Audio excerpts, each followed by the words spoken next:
La esencia del dinero. Federico Bendixen. Y las ideas tradicionales acerca del dinero y su naturaleza estatal. Las ideas tradicionales acerca del dinero. Todo comercio fue primeramente comercio de trueque, y el dinero se originó del medio de trueque preferido. Esto nos enseña la historia de la civilización, esto nos enseña la ciencia del dinero. No será hoy tampoco el dinero otra cosa que el medio de trueque preferido. Las gentes dicen que el dinero es una mercancía, y con esto resuelven afirmativamente la cuestión. Entendiéndolo así, los contratos de compraventa no serían en el fondo sino trueques, en los cuales uno de los objetos sería la mercancía, dinero, mientras que el otro podría ser una cosa cualquiera. Pero, además, se impone a todo el mundo otra propiedad del dinero. El dinero es, al mismo tiempo, el instrumento general que mide el valor. No podemos representarnos ningún valor sin que, en pensamiento, lo traduzcamos en dinero. De estas condiciones del dinero, es decir, las de ser el medio general de trueque y el instrumento general que mide el valor, ha deducido, no solo el sentido común, sino también la ciencia, la consecuencia de que el dinero tiene que tener valor propio, tiene que estar elaborado con materiales valiosos. ¿Quién se pregunta aceptaría a cambio de objetos valiosos la mercancía dinero, si en sí misma ésta careciese de valor? ¿Y cómo podría servir el dinero para medir el valor, si él, por su parte, no tuviera valor? Del mismo modo que no serviría para medir longitudes una medida sin longitud, ni para pesar, un peso sin peso. Por esta razón dice un prestigioso economista de nuestra época, hay que admitir que solo lo que tiene por sí mismo valor sirve para medida del valor. Desde este punto de vista, el papel moneda canjeable por oro, como nuestros billetes de banco, es como dinero en oro, justamente por esa posibilidad de canjeado. Pero ¿qué ocurre entonces con el papel moneda, en los países en que no se canjea por dinero metálico? Nos encontramos aquí con un dinero que no representa ningún valor propio. Sigue siendo dinero. La cuestión no tiene ningún interés para el profano en Alemania. Según nuestras leyes, este puede exigir siempre dinero en metálico, no necesita tomar papel moneda y, por tanto, no tendrá que quebrarse la cabeza pensando en el carácter del papel moneda extranjero. Pero la ciencia, que no está ligada a las fronteras de su país, no ha podido eludir esta cuestión. Consideró, pues, que la fuente de todas las emisiones de papel moneda está en el desconcierto de la hacienda pública, que, por consiguiente, el papel moneda lleva implícito un elemento patológico, que no puede ser aprovechado para la definición conceptual del verdadero dinero, y declaró que el papel moneda no convertible, es un dinero impropio, degenerado. Pero la historia de la política monetaria, en los últimos decenios, ha producido manifestaciones ante las cuales hubieron de sentirse algo inseguros los menospreciadores del papel moneda no convertible. El más interesante de estos fenómenos se produjo en Austria. En el gobierno austríaco suspendió la acuñación libre de plata, lo cual tuvo por efecto que las guldas papel, cuyo valor estaba en baja en el extranjero, se mantuvieran en adelante firmes. Si Austria se hubiera decidido por la aceptación del patrón oro, se hubiera visto en ello el motivo del mantenimiento del valor de la gulda. Pero Austria no hizo nada de esto.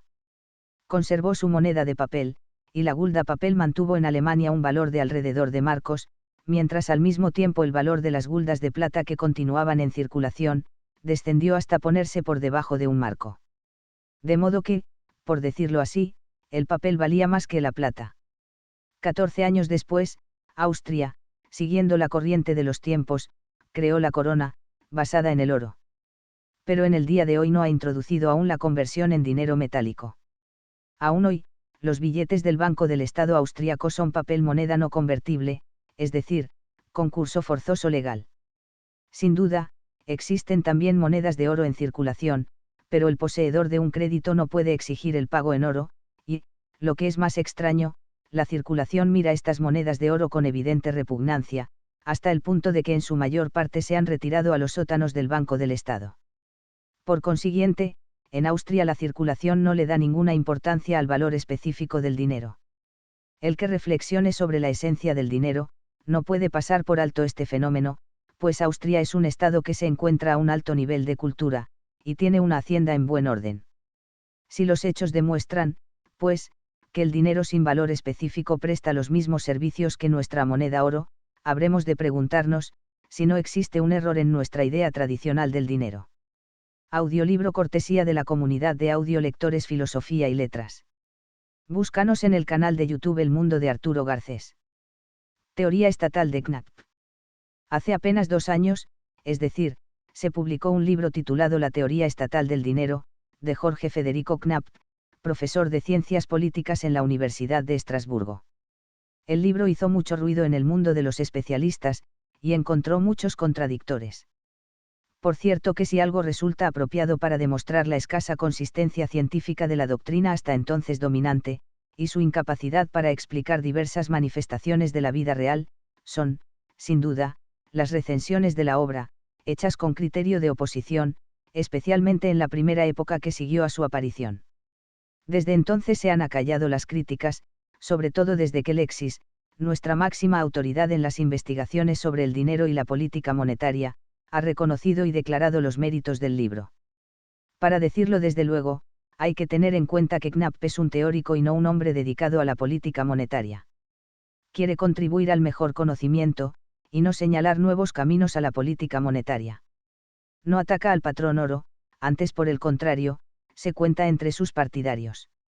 Knapp enseña lo siguiente: la teoría, metalista, hasta hoy dominante, que define la unidad de valor marco, franco, gulda, rublo como una cantidad determinada de metal, no puede explicar todos los sistemas monetarios, y, por tanto, no es bastante general, y, por consiguiente, es falsa.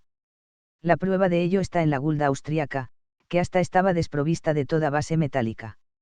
La unidad de valor es una creación de orden jurídico, y se define simplemente por su referencia a la unidad anterior. Por ejemplo, el marco es la tercera parte del talar, la corona, la mitad de la gulda.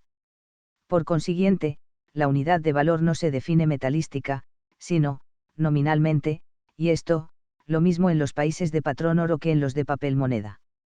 Para el concepto del dinero es indiferente que se emplee o no el metal en la elaboración del instrumento de pago. La gran importancia de la nueva teoría está en el aserto de que también en los países de patrón oro, la unidad de valor es nominal. Esto es lo que se nos hace difícil comprender. Fácilmente nos convencemos de que es nominal la unidad de valor en los países de papel moneda, la gulda austríaca anterior a, o el rublo ruso antes de la reforma de Witte. ¿Y cómo no habíamos de convencernos de ello, si no nos queda otro recurso? Pero nos resistimos a creer que el marco alemán y la libra esterlina inglesa sean, en su existencia conceptual, independientes del oro con que están elaborados. Y es que en nuestras ideas tradicionales, oro y dinero van emparejados. No obstante, la teoría de Knapp es palmariamente cierta. Basta con preguntarse si, por ejemplo, en Inglaterra, con el Acta de Peel, que suspendía temporalmente la cobertura en oro de los billetes de banco, quedó suprimida también la unidad libra esterlina. Basta con que, por otra parte, nos preguntemos si el marco alemán dejaría de existir como unidad de valor cuando, en caso de necesidad, los billetes del Banco Imperial fuesen declarados instrumentos legales de pago y se eximiese al Banco Imperial de la obligación de cambiarlos por metálico. No cabe duda de que hay que responder negativamente a estas preguntas. Se seguiría pagando y contando por libras esterlinas y marcos, aunque desapareciesen las monedas de oro y fuesen sustituidas por billetes. Pero entonces no hay que obstinarse en negar que el concepto del dinero es independiente de la materia en que aparece, y que la diferencia de materia sirve tan solo de base para las subespecies bajo el concepto más general. La cuestión acerca de la materia con que está compuesto el dinero no pertenece al concepto del dinero, sino al capítulo de los signos monetarios. Pero la consecuencia necesaria de esta noción es que no debemos buscar en el metal el fundamento para la valoración del dinero. Y, en efecto, en los países bien ordenados financieramente a base de papel moneda, como lo era, sin duda alguna, Austria hacia el año del siglo pasado, encontramos la misma confianza en el valor del dinero, aunque faltaban las monedas de oro y la cobertura metálica. Quien quisiera suponer que la estabilidad de la gulda austriaca en la circulación interior solo vivía de la esperanza de que tarde o temprano se introdujera el patrón oro, sería víctima de una ilusión que asombraría a un austríaco. Pues nadie en Austria, aún hoy, atribuye la menor importancia a que los billetes sean o no convertibles en metálico. Así se explica que entre los austríacos no haya encontrado ninguna resistencia a la teoría de Knapp. Sabían de antiguo que la esencia del dinero no está en la materia de que se compone. ¿Qué es, pues, lo que presta al dinero su valor, si no es la materia de que se compone? Knapp responde, la proclamación del Estado. El dinero es el instrumento de pago, sancionado por el Estado. Todo el mundo tiene que pasar porque sus créditos sean pagados en las monedas o cédulas que el Estado ha proclamado como dinero válido. De esto no puede dudarse. Pero hay que advertir que con esto Knapp no resuelve sino la cuestión del valor nominal y validez jurídica del dinero, pero no explica la razón de su valor en el sentido de su potencia adquisitiva. Sí, teniendo en cuenta los resultados adquiridos hasta ahora, volvemos al punto de partida de nuestra consideración, nos encontramos con que la supuesta verdad trivial de que el dinero, como medio de trueque y medida de valor, ha de tener a su vez un valor específico, es sencillamente un error. El instrumento de pago proclamado por el Estado no necesita tener ningún valor material, lleva en sí mismo su valor, por virtud de la autoridad del Estado. Pero como preguntan profanos y especialistas, puede servir de medida de valor el dinero sin poseer un valor específico. Con la autoridad del Estado no se pueden medir valores. Por consiguiente, aunque renunciemos al instrumento de trueque con valor específico, no por eso podréis convertirnos en partidarios de la medida de valor sin valor. Los que así hablan parecen creer seriamente que en cada compra se establece una comparación entre el valor de la mercancía y el del oro que por ella se pide, entre las comodidades que puede proporcionar la posesión de la mercancía y el goce que supone la de la correspondiente cantidad de oro. Naturalmente, esta es una idea errónea. Nadie, al comprar algo, compara el valor de la cosa con el valor del oro. ¿Quién sabe en el pueblo lo que vale el oro? Del valor del dinero todo el mundo tiene una idea, del de oro, solo los pocos que saben que el Banco del Imperio paga por una libra. Marcos y a moneda. Pero aún estos pocos no poseen una representación primaria del valor del oro, sino una representación secundaria, es decir, miden el valor del oro por el dinero, y no al contrario. Es esto tan claro, que apenas hace falta decirlo. Todo el mundo puede experimentarlo por sí mismo, examinando su proceso mental, cuando quiere comprar una cosa o simplemente darse idea de su valor. No ha nacido todavía el hombre que ante un hotel que cuesta Marcos, piense en una barra de oro de unas 50 libras de peso. Pero ¿qué es entonces el valor del dinero si no es idéntico al valor del oro? El valor del dinero es una representación que se forma tanto en el individuo como en la comunidad y que procede de una suma de experiencias. Pero el objeto sobre que versan estas experiencias no es el oro, sino los precios. Como resultante de todos los precios conocidos, se forma en cada cual la idea del valor del dinero. El que calcula el valor de una cosa no la mide con oro, lo que hace es establecer una comparación entre los precios. El cambio internacional. Podrá parecer lamentable a los amigos del oro, pero no cabe negar que, en la circulación interior, el dinero oro no presta más servicio que el papel moneda no convertible. El ejemplo de Austria lo ha mostrado prácticamente y la teoría sabe hoy explicar el fenómeno. Pero ¿qué ocurre con la circulación exterior? Indudablemente, el país tiene interés en que el valor de su dinero conserve estabilidad internacional, en que, comparado con las divisas extranjeras, el dinero nacional no baje de valor.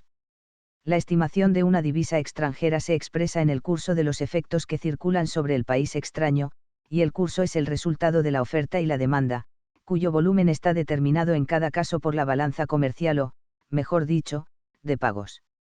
En esta esfera es en donde triunfa el patrón oro.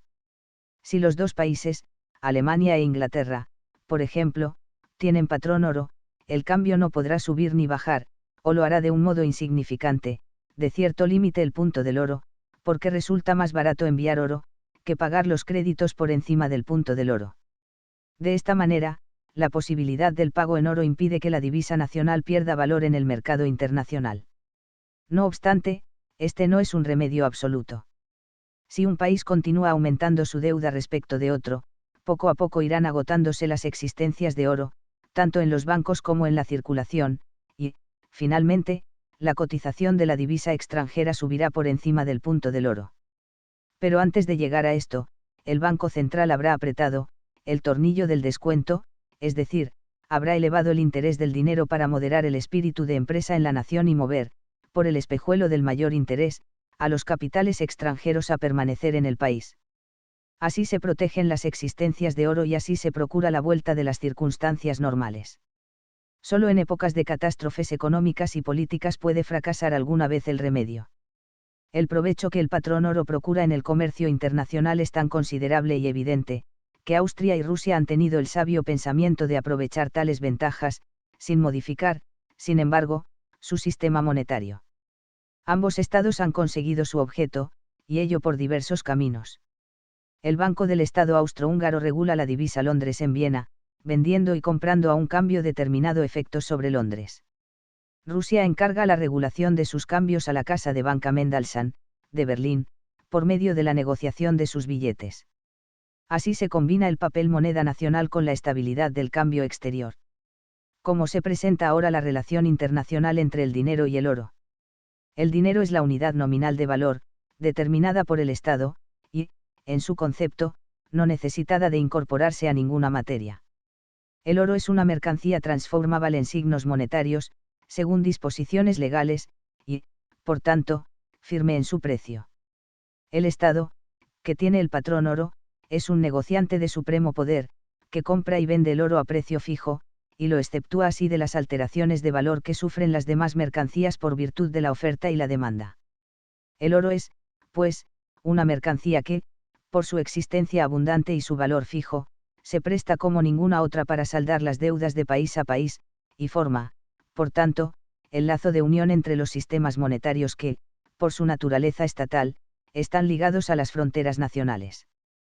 Pero es preciso no olvidar que la posibilidad de emplear el oro como instrumento internacional de pago no depende de que este metal sea susceptible de acuñación, sino que produciría el mismo efecto con que funcionara en cada país un establecimiento que aceptase y entregase oro con arreglo a precios fijos, cambiándolo por papel moneda nacional. Emancipación de los pagos con respecto al oro. El dinero giral. Puede atribuirse también valor práctico a la nueva concepción teórica. Ciertamente, del conocimiento teórico a la política práctica hay una gran distancia. El teórico puede moverse libremente en las esferas del pensamiento puro, sin obedecer más que al imperativo de la verdad. El político tiene que determinarse en vista de los hechos, ha de sacrificar lo absolutamente bueno a lo asequible, ha de tener en cuenta costumbres y prejuicios, si no cree poder vencerlos. Sin embargo, una verdad hallada por la ciencia tiene valor para el práctico, en cuanto enriquece sus motivos, y la justificación teórica de una situación en que se encuentra satisfecha la población de una gran comunidad pública, no es en modo alguno indiferente para la consideración política. Ya no le es lícito a nadie considerar imperfecto el sistema monetario austríaco porque carezca del pago en metálico. Pero también desde las alturas de la nueva teoría cae una luz favorable sobre la política monetaria alemana y sus esfuerzos por restringir el empleo del oro.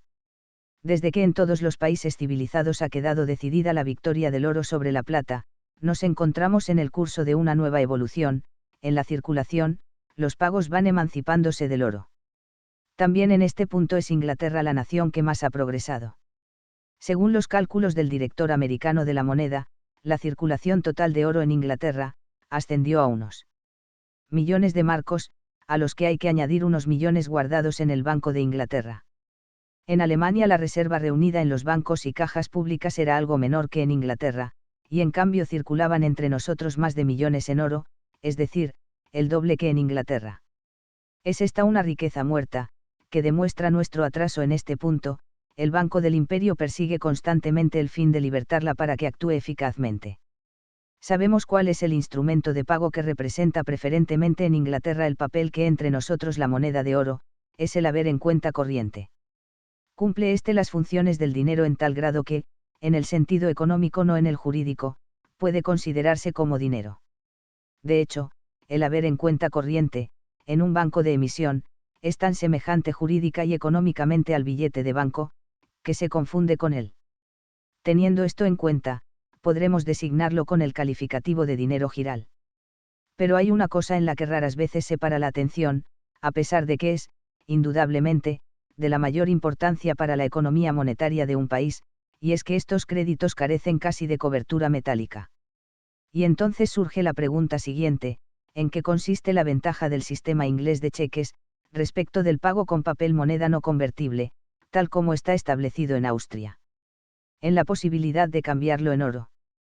Pero esta posibilidad es solo apariencia y únicamente subsiste mientras casi nadie hace uso de dicha facultad. En todo caso, para la totalidad no existe.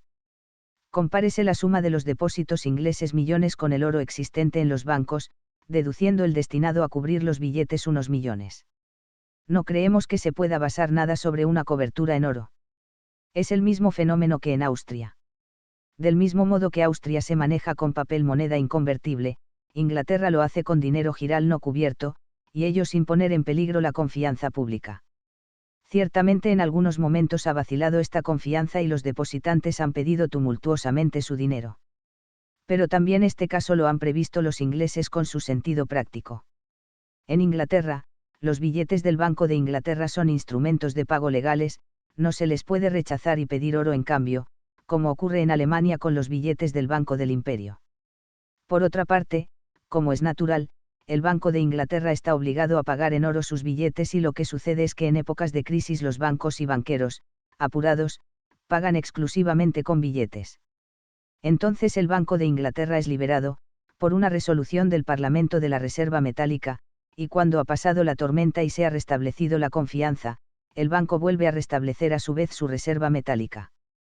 ¿Cuántas calamidades hubieran podido evitarse si los americanos hubiesen imitado esta manera de proceder durante las crisis? Como no poseen un banco central, es el Secretariado del Tesoro a quien en su lugar corresponde poner en circulación dinero, mediante una emisión a corto plazo de billetes del Estado con curso forzoso. Alemania no puede pasar de repente a régimen de cheques y giros según el modelo inglés o, mejor dicho, hamburgués. Puede aprender de Inglaterra que no es preciso que el tráfico esté saturado de oro, como ocurre entre nosotros, para mantenerse sólido, pues no lo exigen ni la esencia del dinero ni las necesidades prácticas. Por de pronto no necesitamos ser más ingleses que el país clásico del patrón oro, Inglaterra, privando a los billetes del Banco del Imperio de curso legal. Para mantener el patrón oro basta, tanto entre nosotros como del otro lado del canal, que el Banco Central esté obligado al cambio de los billetes en oro. Los billetes pequeños se impondrían mucho más rápidamente en el comercio si no pudieran ser rechazados en el tráfico privado. Es el miedo a que sean rechazados los billetes lo que induce a los cajeros a preferir el oro, tanto para los cobros como para los pagos.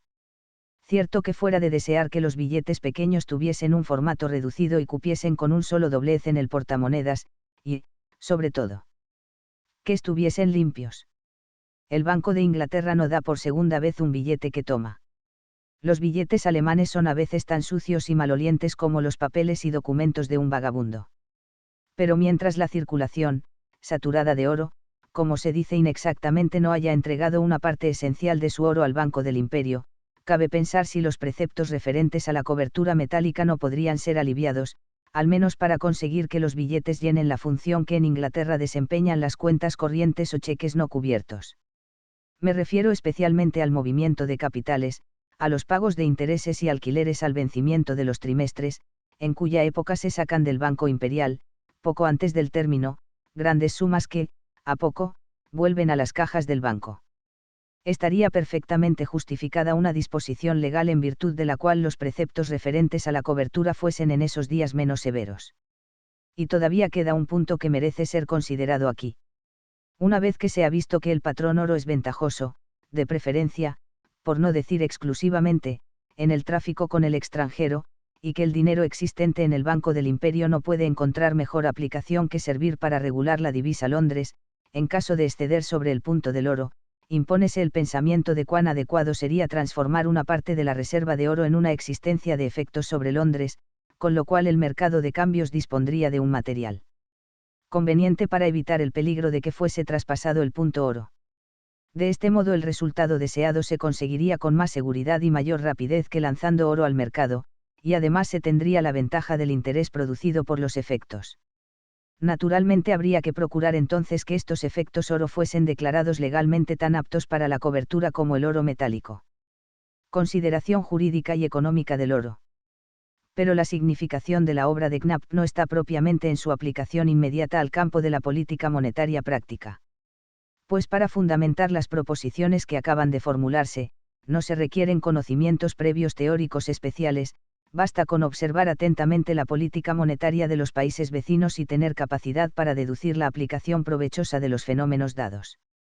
El mérito verdadero de Knapp está en el campo de la ciencia pura. A pesar de la abundancia de los trabajos teóricos a ella consagrados, la doctrina del dinero ofrecía en conjunto un cuadro muy confuso, poco apropiado para suministrarnos un conocimiento profundo de lo que cada cual sabía ya del dinero, merced a las enseñanzas de la vida. Leyendo a Knapp sentimos que se afianzan nuestros pies. La construcción mental que nos presenta nos hace el efecto de una arquitectura clara, cuyos componentes responden a circunstancias evidentemente bien observadas. Gracias a él sabemos en qué consiste la esencia del dinero y vemos cómo las diversas manifestaciones del dinero se subsumen sin esfuerzo bajo el concepto directivo. Esto no obstante, el libro representa más bien el comienzo que el remate de una evolución científica. Knapp no ha resuelto el problema del dinero y la política monetaria, sino que le ha dado una nueva formulación. Se limita al análisis y construcción de lo existente, y ni critica el patrón oro, ni investiga los principios que rigen o deben regir para la creación del dinero. Más aún, hasta el valor del dinero, tal como se lo representa el cerebro humano, y la cualidad del dinero como medida de valor, quedan fuera del campo de sus investigaciones. Por eso Lexis, a pesar de su aprobación, no ha podido reprimir una leve censura por haberse limitado Knapp a examinar el aspecto, formal, del dinero. Pero lo que aquí Lexis llama, formal, no es, en verdad, lo que se opone a material, sino que se refiere a la consideración jurídica frente a la económica. La obra de Knapp tiene un carácter eminentemente jurídico, lo que ya en el título se manifiesta. Y se comprende que el manjar jurídico no pueda saciar los estómagos económicos. Los economistas no tienen más remedio que aceptar la idea de Knapp, de que el metalismo no basta para explicar la naturaleza del dinero, pero tampoco les satisface por completo la nueva teoría, que les escamotea los valores, sin los que no pueden vivir. Donde antes se hablaba de metal y de crédito, domina ahora el imperativo del Estado, es decir, una cosa económicamente impalpable. Se comprende, pues, la sensación de insuficiencia que la teoría de Knapp ha despertado. ¿Cómo puede remediarse? En ello cabe negar que la teoría de Knapp necesita un complemento. La consideración jurídica del dinero no excluye en modo alguno una consideración económica del mismo, sino que más bien la exige. Pero se equivoca quien alimente la esperanza de insinuar de contrabando, por este camino, las falsas ideas superadas por Knapp sobre el valor específico del dinero, valor necesario desde el punto de vista del concepto. Estas ideas están desechadas y seguirán estándolo. La consideración económica habría, pues, de enfrentarse con la relación entre el dinero y los valores bienes, e investigar aquellas cuestiones que Knapp, justificadamente, desde su punto de vista, deja a un lado. Consideración jurídica y consideración económica. Esta contraposición merece ser explicada. Es sabido que hay muchas cosas en la vida del tráfico que presentan diverso aspecto según se las considere desde el punto de vista económico o desde el jurídico. Así, por ejemplo, un crédito indudable jurídicamente, es aquel que indudablemente me sería reconocido ante los tribunales. Pero el que sea también indudable, desde el punto de vista económico, depende de la solvencia del deudor. Está, pues, justificado, cuando se trata de estas cuestiones, preguntarse si se habla de una verdad jurídica o económica. Otro ejemplo, de una letra readquirida por el que la ha extendido, acaso para utilizarla más tarde, dice el jurista que la obligación duerme, pero que no obstante subsiste, en cambio, para el economista la obligación no existe, y es indiferente para él que el documento se conserve o se haya destruido, así, por ejemplo, no figurará en un balance que quiera reflejar la verdad económica. Otro ejemplo, un crédito hipotecario, lo que corrientemente se llama una hipoteca, es jurídicamente un derecho de crédito asegurado por un derecho de prenda sobre un inmueble. Económicamente es una participación en el inmueble y sus productos. ¿Dónde está en todos estos casos el punto esencial en que se basa la diversa consideración? No cabe la menor duda. El jurista se preocupa de la ley, de los derechos y los deberes, el economista, de los valores. Lo propio acontece con el dinero.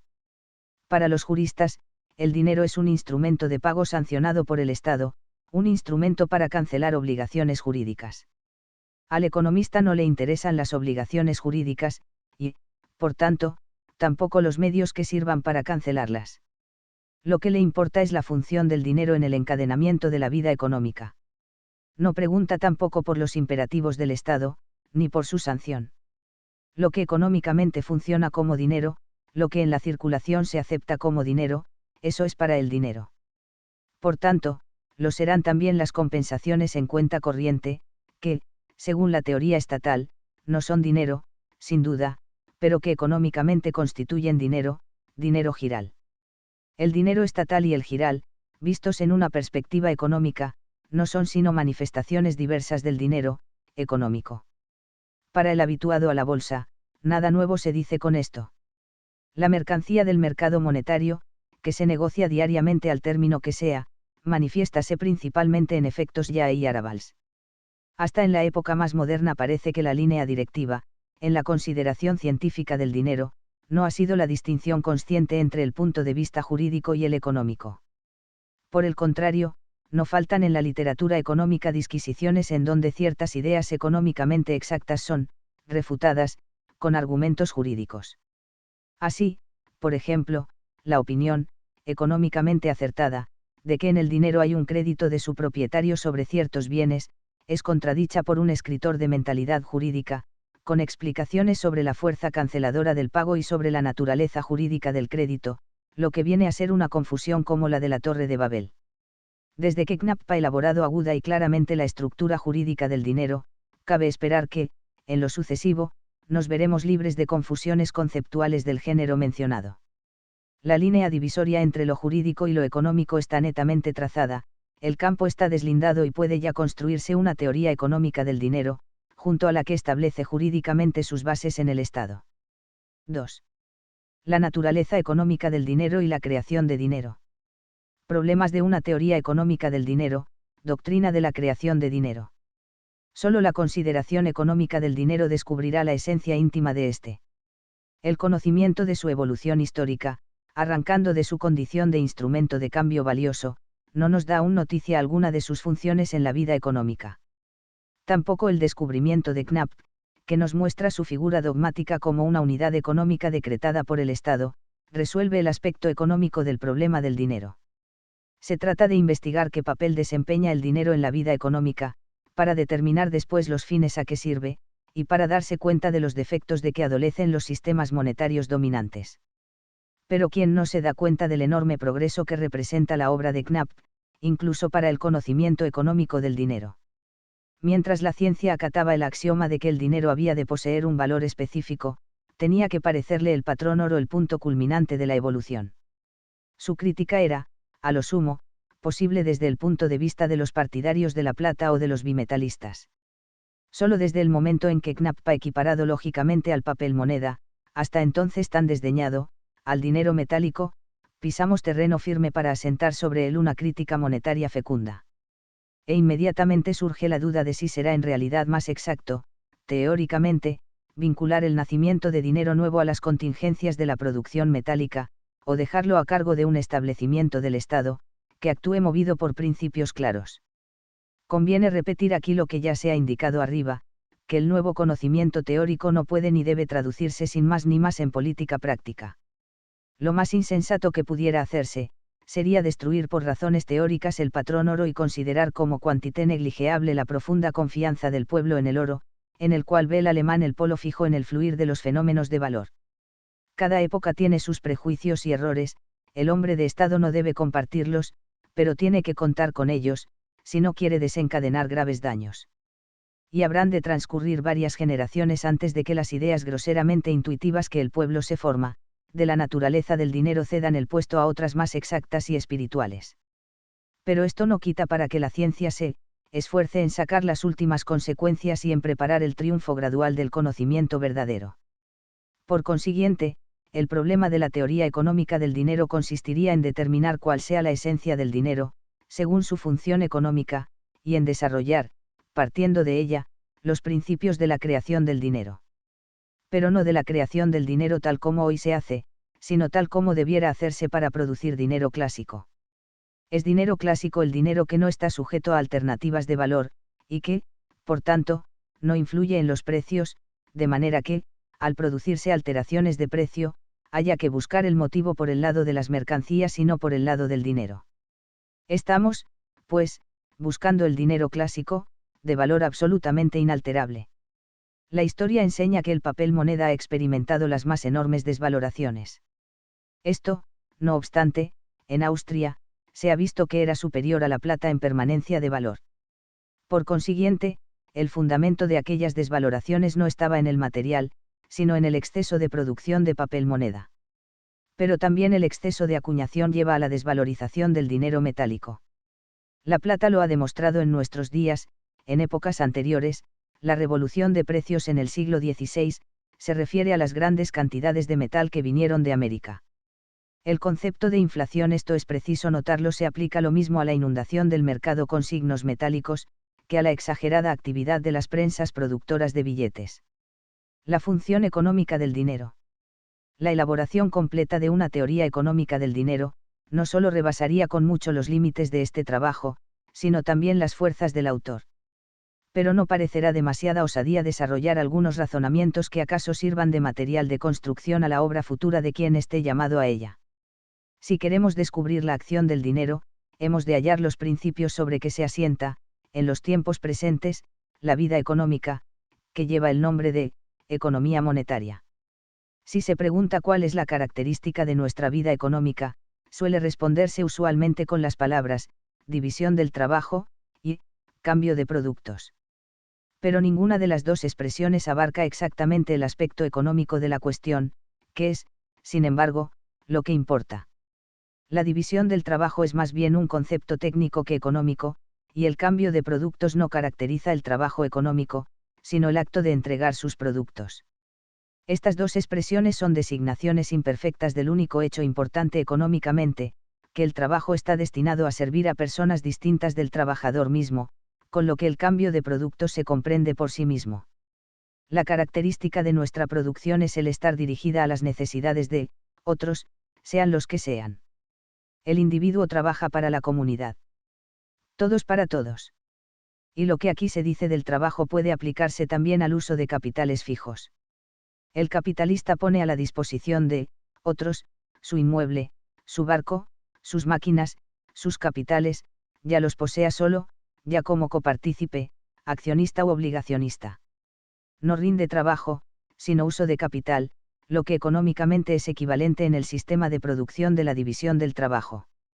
Frente a esta producción, que, vista en sí misma, parece efecto de un desmesurado amor al prójimo, se presenta el consumo, en el cual se conceden al egoísmo todos sus derechos. Pues si la producción solo tiene en cuenta el consumo ajeno, el consumo no se preocupa más que de la propia necesidad. Mientras la producción se pone al servicio de todos, el consumo reclama el servicio de todos. Pero ¿cómo se realiza el enlace entre la producción y el consumo? Es que interviene el Estado, señalando a cada cual la parte que le corresponde en la producción dispuesta para el consumo. En esto consiste el sueño de los socialistas, que quieren acabar con nuestra organización económica individualista, con sus supuestas durezas e injusticias. Pero nuestro Estado abandona el enlace entre la producción y el consumo al acuerdo privado. También en el Estado socialista habría división del trabajo y trabajo de todos para todos. Y todo cuanto se produjese estaría destinado al consumo. Por consiguiente, se daría también en él un equilibrio entre la producción y el consumo. Lo que faltaría sería el equilibrio individualista. El Estado socialista no se preocupa de que el individuo reciba una recompensa equivalente al valor de su rendimiento. Esta es la diferencia decisiva. Si entre nosotros el enlace entre la producción y el consumo queda abandonado al acuerdo privado, cada cual debe cuidar por sí mismo de que el valor de su rendimiento esté en armonía con las ventajas que reclama de la comunidad, en forma de habitación, vestido, alimento y demás valores de goce. La nota característica de nuestra constitución económica es que el individuo puede reclamar a la comunidad la compensación por lo que ha producido. Por la actividad que un hombre desarrolla en las oficinas de una sociedad por acciones, reclama los productos del zapatero y el sastre, del panadero y el carnicero, que no le están obligados y no tienen la menor idea de la naturaleza o utilidad de su trabajo. Basta con que alguien encuentre útiles mis servicios y los emplee, para mover a incontables personas a que me ofrezcan sus servicios, dentro del valor del rendimiento que yo he prestado al otro. Este maravilloso mecanismo social, este trabajo de todos para todos, bajo el principio de equilibrio individualista del rendimiento de cada cual, tiene dos supuestos: en primer término, la aptitud general para calcular valores, aplicando unidades de valor por todos acatadas, y, en segundo lugar, el empleo de signos que representan estas unidades de valor, y son aceptados por todos como certificación de servicios prestados y del valor de estos. Estas dos exigencias las cumple el dinero y las cumple incluso en la forma moderna del dinero giral. Por consiguiente, para conocer debidamente la esencia económica del dinero hay que darse cuenta de las funciones auxiliares que ejercita. Nadie sirve por el dinero mismo, sino por las ventajas que éste ofrece. La importancia que se le da al dinero en el lenguaje corriente no debe oscurecer el carácter sirviente de su naturaleza. El dinero es el intermediario entre la producción y el consumo. Quien recibe dinero a cambio de cierto servicio, queda satisfecho desde el punto de vista del derecho privado, pero económicamente, con el dinero en la mano, está facultado para reclamar otros servicios correspondientes en su favor. Así, pues, el dinero, que considerado jurídicamente es un instrumento de pago, económicamente es una participación en la producción consumable, dispuesta para el mercado, participación que ha sido adquirida gracias a servicios anteriores. Ya de esto parece deducirse una consecuencia importante para el dinero clásico. Solo los servicios prestados a otros que los aceptan y los pagan de su caudal de servicios prestados autorizan para recibir dinero, es decir, para adquirir derecho a las contraprestaciones correspondientes. La idea de adquirir originariamente este derecho, sacándolo de las minas de oro o de un laboratorio químico, equivale económicamente a la falsificación de moneda. Aparece como una creación ilegítima de dinero, creación que lesiona los derechos del que legítimamente posee dinero. Considerada desde el punto de vista del equilibrio entre el rendimiento prestado y el exigible, la significación económica de la ganancia de dinero se ofrece a una luz particular. Cuando alguien gana en su profesión, digamos, Marcos, se entiende que trabajan para él, en el país y en el extranjero, brazos no pagados, los cuales le elaboran productos por valor de Marcos. Esta armonía entre el dinero que se gana y los productos que se elaboran, puede parecer a muchos que está en contradicción con la vida real. Y de hecho, el que hoy gana dinero no puede saber qué y cuánto le darán por él. Entre un momento y otro se interpone la lucha de los precios, que parece ser incompatible con aquella armonía. Pero desde un punto de vista económico más elevado, y como a vista de pájaro, la lucha por los precios no es más que un procedimiento pacífico de valorización con fuerza retroactiva. Si en un momento dado hiciésemos un corte diametral en la vida económica, hallaríamos que las pretensiones representadas por el dinero están en equilibrio con los medios de consumo dispuestos para el mercado. En equilibrio, pero no se entienda la palabra en un sentido mecánico, sino como resultado de la lucha de los precios y de la competencia. El dinero en la formación de capital. Los resultados de las anteriores explicaciones necesitan de un complemento, en varios sentidos, para acomodarse a las diversas manifestaciones de la vida económica. Es exacto, en primer término, que el dinero, como libramiento sobre productos equivalentes a ciertos rendimientos previos, solo se reciba para adquirir en cambio objetos de consumo. El dinero que, por ejemplo, se le da a un zapatero por un par de zapatos, no sirve exclusivamente para el consumo del zapatero, pues con una parte del dinero que recibe, éste paga al proveedor de cuero y el trabajo de sus operarios. Esto es indudable. Pero la cantidad de dinero recibida por el zapatero servirá para proporcionar objetos de consumo, sino a él, a aquellos otros auxiliares suyos. El último vendedor es, al mismo tiempo, el que guarda en su caja el dinero, en representación de los que están detrás de él en la cadena de los rendimientos. Esto es tan claro que apenas requiere mención. En cambio, habrá que determinar qué se entienda por bienes consumibles en los bienes que recibimos, en la contraprestación por nuestro servicio previo. Figurarán entre ellos tan solo el alimento y el vestido, o también los muebles y otros objetos de uso que nos sirven durante muchos años. Por otra parte, hemos supuesto tácitamente que cada cual adquiere objetos consumibles, para su propia satisfacción, como contrapartida de sus rendimientos, y por tanto, hemos dejado fuera de nuestra consideración el ahorro y la capitalización. Tenemos, pues, que examinar cómo pueden encajar estos fenómenos económicos en el cuadro que hemos bosquejado. Finalmente, cómo hemos de representarnos, desde el punto de vista de las consideraciones anteriores, los signos monetarios, para que puedan cumplir su misión de legitimar las pretensiones del que solicita la contraprestación. ¿Por qué ocurre pensar que, satisfecha la contraprestación, los signos de legitimación deberían perder su valor y desaparecer? Ahora bien, sabemos que en la economía individual es este, en efecto, el caso, Al recibir la contraprestación nos desprendemos de nuestro dinero. Pero en la economía general, es preciso que el dinero quede en alguna parte. Examinaremos y contestaremos sucesivamente estas diversas cuestiones, y primeramente trataremos de definir los bienes consumibles. Para ello es preciso que el concepto del consumo no se tome en un sentido estricto de economía individual, sino en sentido de economía política. Lo que se separa de la circulación de mercancías y pasa al uso privado, queda, desde el punto de vista de la comunidad, consumido, aunque el particular disfrute largo tiempo de su posesión.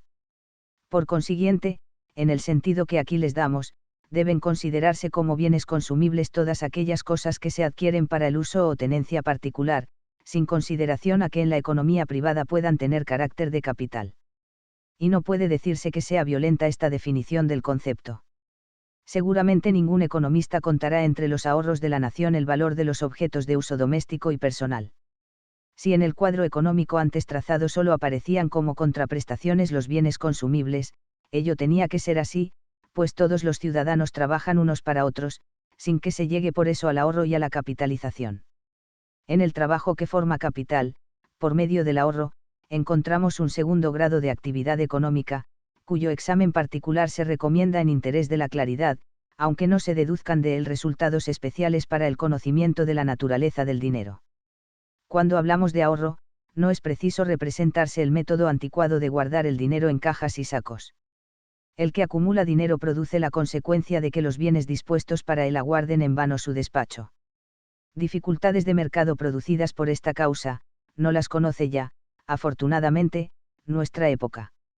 El ahorro a que nos referimos es el ahorro económicamente útil, la capitalización subjetiva y objetiva. Haremos ver en un ejemplo esquemático sencillo, la doble faz de este fenómeno. Un hombre acomodado lleva todos los meses a su banquero la parte de sus ingresos que no gasta. Con el caudal acumulado, el banquero, al cabo de algún tiempo, le procura una hipoteca sobre una casa recién construida. Aquel dinero ahorrado contribuyó a la construcción de la casa. Analicemos el caso. El dinero que el ahorrador lleva al banquero, representa productos consumibles, que la comunidad ha puesto a su disposición como recompensa por sus prestaciones. En vez de consumirlos, los ahorra. Pero dejan por eso de consumirse. En modo alguno. Por intermedio del banquero son consumidos por el contratista de obras, los fabricantes de ladrillos, los obreros, en una palabra, por todas aquellas personas que intervienen en la edificación. En cambio, el ahorrador recibe una participación en la obra terminada. De esta manera, los medios de sustento se han transformado, gracias a su ahorro, en capital circulante, y por su aplicación, en capital fijo, constante.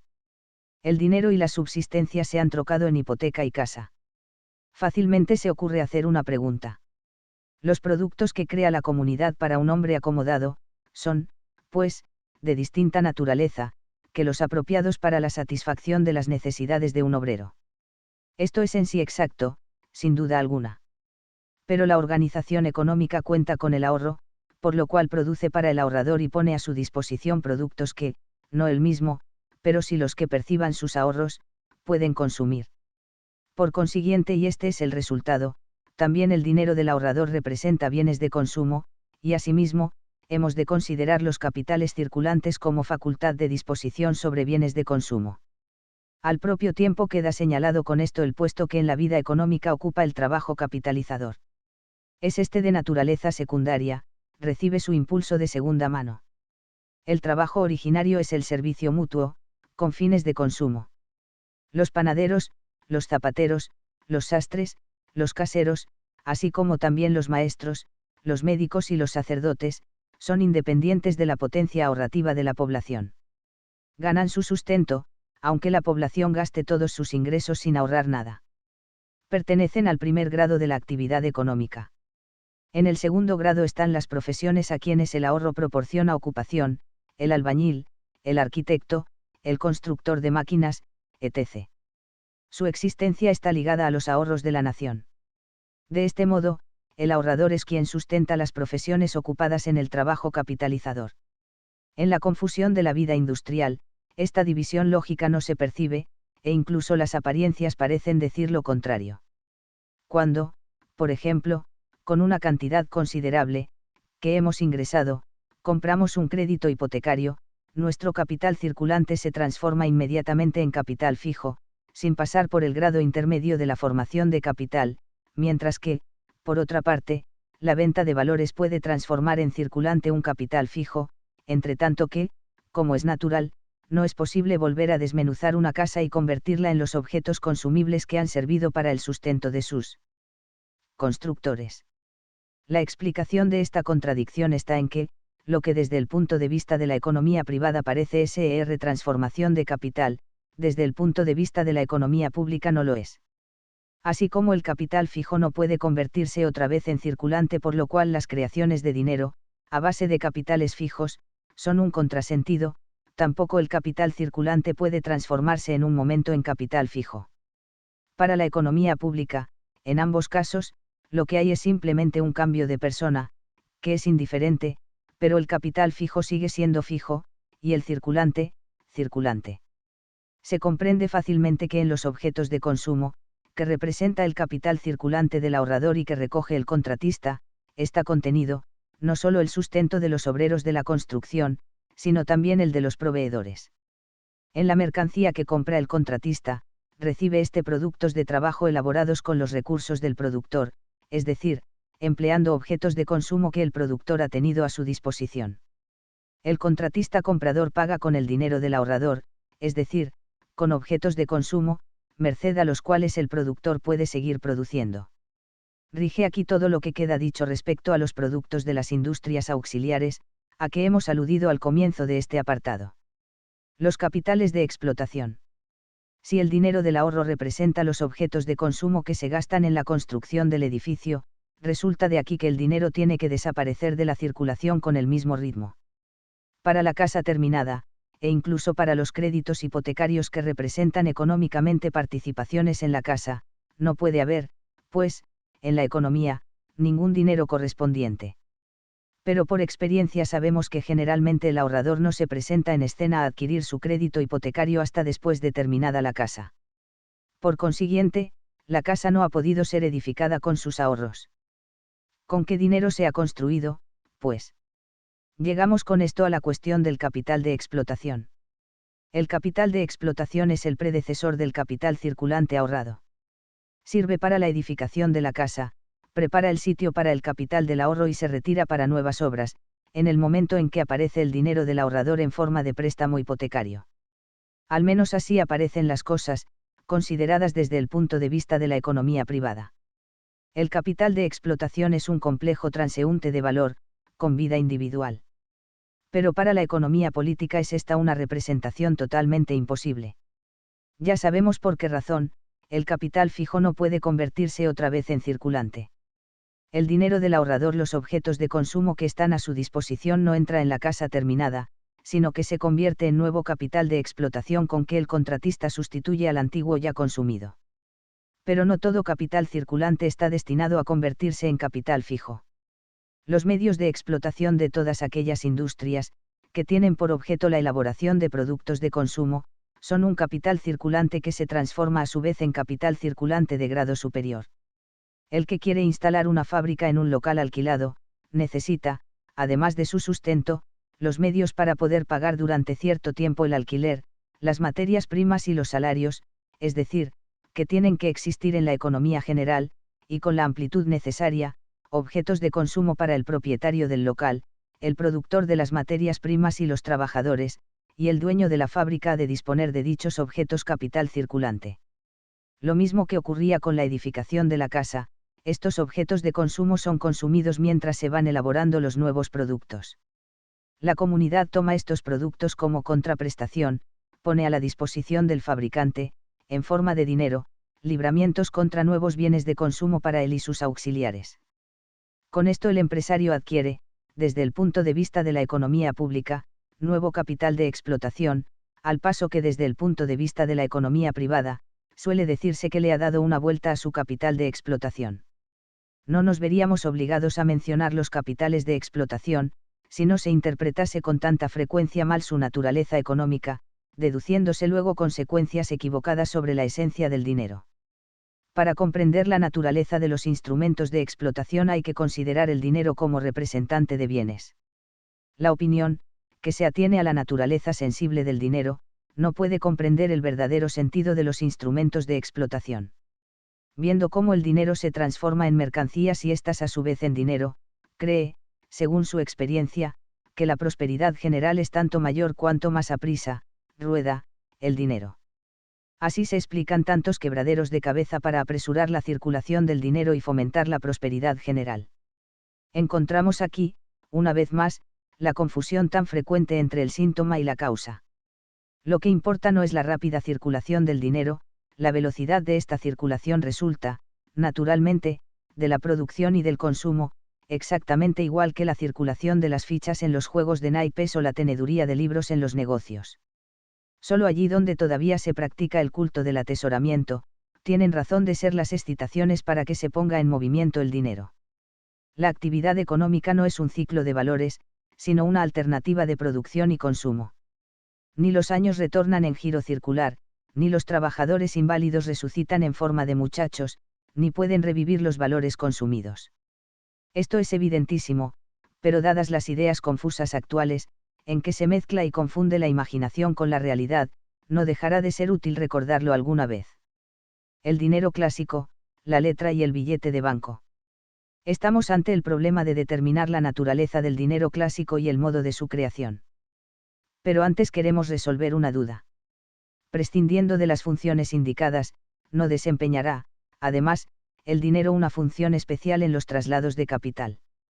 Alguien quiere comprar una casa, para lo cual convierte en dinero unos valores, a su vez el vendedor de la casa compra valores con el importe de la venta. Para la economía política no hay aquí más que un cambio de personas en sí indiferente. El capital, circulante, ha realizado una función secundaria, ha servido como instrumento de cambio entre la casa y los valores, y, cumplida su misión, se retira. Así y por fenómenos análogos, surge en los vencimientos trimestrales la necesidad de dinero, que producirá a la economía tanto menos trastorno cuanto más se emplee el cheque para los pagos. De aquí no puede deducirse nada que ataña a la esencia del dinero. No obstante, hay que reconocer que al privar, aunque sea de modo pasajero, de cantidades considerables al mercado del dinero, se producen trastornos en el crédito, cuyo remedio será tanto más fácil cuanto más claramente nos demos cuenta del fenómeno. El capital circulante, que representa objetos de consumo, y con esta cualidad se ofrece en préstamo, queda súbitamente, en los vencimientos trimestrales, desviado de su fin propio durante 10 o 15 días, y se sustrae al mercado para servir de instrumento de pago en el movimiento del capital fijo. La consecuencia de esto es la falsa apariencia de una falta de capital circulante, y la elevación consiguiente del interés en el mercado monetario.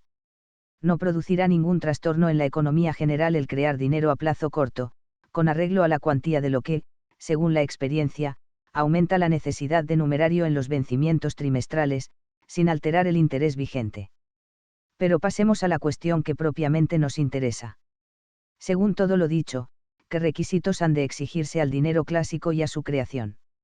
La creación de dinero debe estar organizada de tal manera que todos puedan recibir dinero en pago de sus prestaciones. Cuando se trata de prestación de servicios personales o de prestaciones auxiliares a la industria, el que presta el servicio ha de entenderse con el que lo utiliza.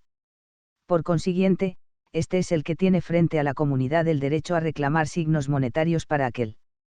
Esto no obstante, el derecho a signos monetarios que tiene frente a la comunidad el propietario de una industria, depende de que sus productos o mercancías estén efectivamente a la disposición de la comunidad y sean aceptados por ésta. Así quedan excluidos los propietarios de mercancías que no quieren venderlas porque piden precios más altos o no pueden venderlas porque no son utilizables. Una creación de dinero sobre la base de cédulas de abono de almacén como alguien ha propuesto, no se compagina, pues, con el fin del dinero, porque queda incumplido el requisito de la utilidad efectiva de los servicios o valores ofrecidos. Por consiguiente, solo las mercancías vendidas pueden servir de base para la creación de dinero. Pero en segundo lugar, el dinero ha de ser de tal naturaleza que desaparezca al ser consumidos los bienes para cuya creación ha servido.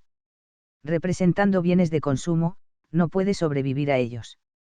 Si imaginamos la economía general en una situación tal que no haya producción nueva, sino únicamente consumo de lo acumulado, deberá desaparecer, con el último bocado, también la última moneda. Pero ¿cómo sería posible en la economía política semejante desaparición automática del dinero, que en la economía privada se ve con bastante frecuencia? Únicamente porque el dinero se gasta en un plazo que corresponde, aproximadamente, a la duración del camino que la mercancía recorre desde el productor al consumidor. Existe un dinero de este género, y no ciertamente en los campos de la fantasía, sino perfectamente visible ante nuestros ojos. Es el billete de banco, fundado en las letras sobre mercancías aceptadas. Representémonos el fenómeno del descuento de letras, en un ejemplo simplificado esquematizado. Un fabricante ha transformado en mercancía su capital y ha agotado sus recursos. Para la mercancía ha hallado un comprador, pero éste solicita crédito, porque necesita tiempo para hallar a su vez compradores, y no percibe inmediatamente el dinero.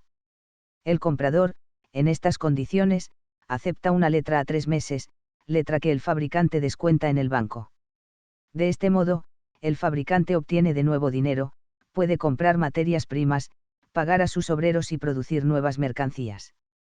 A los 3 meses, el comprador satisface su deuda al banco, con el dinero que le ha producido la reventa de las mercancías. Al mismo tiempo se hace cargo de una nueva partida de mercancías, y el juego se repite.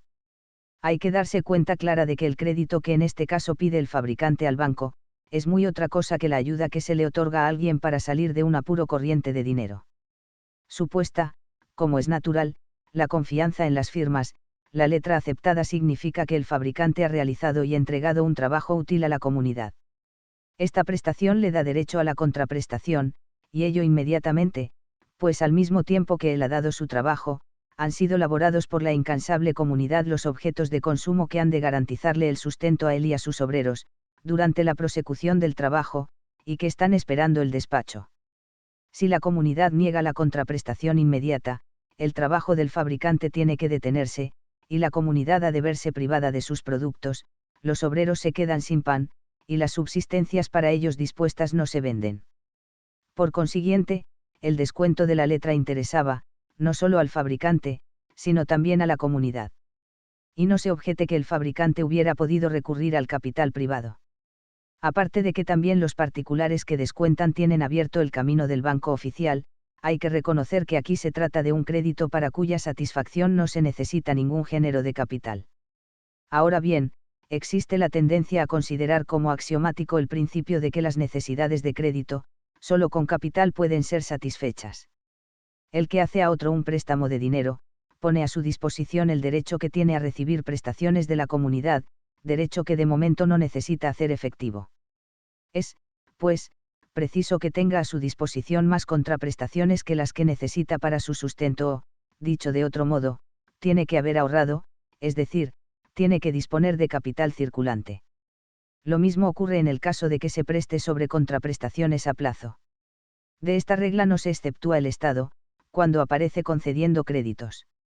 El Estado no puede conceder créditos sino utilizando los capitales que están a su disposición, es decir, dinero que representa contraprestaciones existentes, objetos de consumo dispuestos para la venta. Si procediese de otro modo y se creyera autorizado para conceder créditos imprimiendo más y más billetes, sobrevendría una situación que podría calificarse de falsificación de moneda por parte del Estado, y que produciría necesariamente las consecuencias de la subida de precios y la desvalorización del dinero. En el caso de que tratamos, la situación es muy otra. El propietario de una letra sobre mercancías aceptadas, no pide al banco oficial ningún capital de ahorro que solo podría concederse si se hubiera producido en alguna parte por el ahorro y estuviera a la disposición del banco, sino que solicita signos monetarios, basándose en que demuestra haber producido y tener a la disposición de la comunidad ciertos valores en la cuantía correspondiente. Solo pide, pues, dinero, no capital. Nos encontramos aquí con un derecho de crédito del productor, derecho que, naturalmente, no ha reconocido aún ninguna legislación. Pero de hecho se ejercita, y la dirección del banco oficial compartirá, al menos, la convicción de que en épocas críticas el mantenimiento del descuento de las letras es más importante que el cumplimiento de los preceptos relativos a la cobertura metálica. Seremos, sin duda alguna, consecuentes si, prosiguiendo el razonamiento sobre esta base, imponemos al Estado o a la central monetaria establecida por este, el deber de crear dinero. El Estado debe cuidar de que existan signos monetarios, que puedan servir de legitimación de las contraprestaciones, en cuantía correspondiente al de las prestaciones de que aquellas dimanan. Debe, pues, crear dinero nuevo cuando por el progreso de la vida económica aumente la producción, y en cambio, cuando decrezca la producción, deberá retirar signos monetarios. Y esta misión la cumple el Estado de hecho. Cuando asciende la coyuntura y crece la población, aumenta la circulación de billetes a consecuencia del gran número de descuentos de letras. En el caso contrario, los nuevos descuentos son sobrepujados por el pago al banco oficial, de las letras vencidas, y la circulación de billetes se limita. De esta manera el Estado, representado por el banco oficial y sus reglamentos, cumple su deber de crear o aniquilar dinero. El deber del Estado de crear dinero nuevo surge, pues, con la necesidad de crédito que sienten los productores. Satisfaciéndola, cumple el Estado con su deber de crear dinero. La creación de dinero, si ha de estar de acuerdo con la esencia de éste, no debe vincularse a ninguna formación de capital, como, por otra parte, no puede producirse para fines de formación de capitales, o, mejor dicho, de fingimiento de capitales. El concepto de dinero, en su pureza, nada tiene que ver con el capital. Continuación, el dinero giral. Hemos hallado, pues, en el billete de banco, cubierto por las letras sobre mercancías, el modelo del dinero clásico, en el cual se manifiesta el equilibrio entre la prestación y la contraprestación, entre la producción y el consumo, no influido por los azares de una arbitraria creación de dinero, del dinero clásico, es decir, de aquel que aparece y vuelve a desaparecer paralelamente al nacimiento y muerte de los objetos de consumo, y que, sin estar afectado por el valor del material que lo forma, realiza su función auxiliar, sin menoscabar por la influencia de su propio valor la proporción de valor entre los objetos dados y recibidos. Al hablar de la letra sobre mercancías y de su importancia para la creación del dinero, hemos acentuado en el párrafo anterior, un poco parcialmente, el interés del productor. Apenas es necesario indicar que el comerciante tiene en ella un interés, enteramente análogo, el comerciante satisface al fabricante, pero, a veces, no recibe de los que a él le compran más que letras firmadas, en vez de dinero. Estas letras, como es natural, son exactamente iguales que las del productor. También puede ocurrir que la letra sea girada, no al que toma las mercancías, sino a un banco. En cambio, no son apropiadas para fundamentar la creación de dinero aquellas letras que no tienen por objeto un crédito de mercancías, sino de capital, es decir, las llamadas letras financieras de los banqueros, así como las letras que giran los fabricantes sobre casas de banca, para aumentar sus medios de explotación o para adquirir recursos con que ampliar sus edificios. Resulta esto de la diferencia fundamental que existe entre el crédito de capital y el derecho a crédito que tienen los productores, como más arriba hemos establecido. Equivalente al dinero clásico, son los haberes en cuenta corriente creados por el banco oficial sobre la base de las letras descontadas. En vez de entregar al solicitante en billetes el importe de la letra sobre mercancía, descontada, lo incluye en su cuenta corriente, y el fabricante dispone de esta cantidad por medio de cheques o giros. En esta esfera entran en competencia con el banco oficial numerosos bancos particulares, que deben ser considerados igualmente como creadores de dinero giral. Las existencias de letras sobre mercancías que el banco privado puede presentar al banco oficial, y que ha adquirido de esa manera, puede siempre ser cambiada por dinero, y, por tanto, constituye una reserva de dinero para el caso de que le sean retirados los depósitos. En el banco oficial los haberes en cuenta corriente acostumbran a disminuir cuando aumenta la circulación de billetes, y al contrario. Esta alternativa muestra la íntima conexión en que están los billetes y las cuentas corrientes. El banco oficial las reúne ambas bajo la expresión, obligaciones que vencen diariamente. Para nosotros ambas son manifestaciones del dinero clásico, en distintas formas. El dinero, en su camino trimestral del banco a la circulación y de la circulación al banco, aparece, según los círculos en que se presente, más o menos, en forma de billetes o de cuentas corrientes. De la transformación se encarga el banco automáticamente, por decirlo así. El dinero sin cobertura en la concepción del tráfico. La consideración teórica del dinero, incluyendo dentro de él los haberes en cuenta corriente, que hacen las veces de dinero, la ampliación, por consiguiente, del concepto del dinero a todos los valores que la economía considera como dinero, está en oposición con el método usual que habla del dinero y sus sucedáneos, y trata de deducir su naturaleza de los elementos en que se presenta. De donde resulta que, en Austria habría que fundamentar de un modo muy distinto el valor de 20 coronas, cuando se trata del billete de 20 coronas, que cuando se trata de la moneda oro de 20 coronas.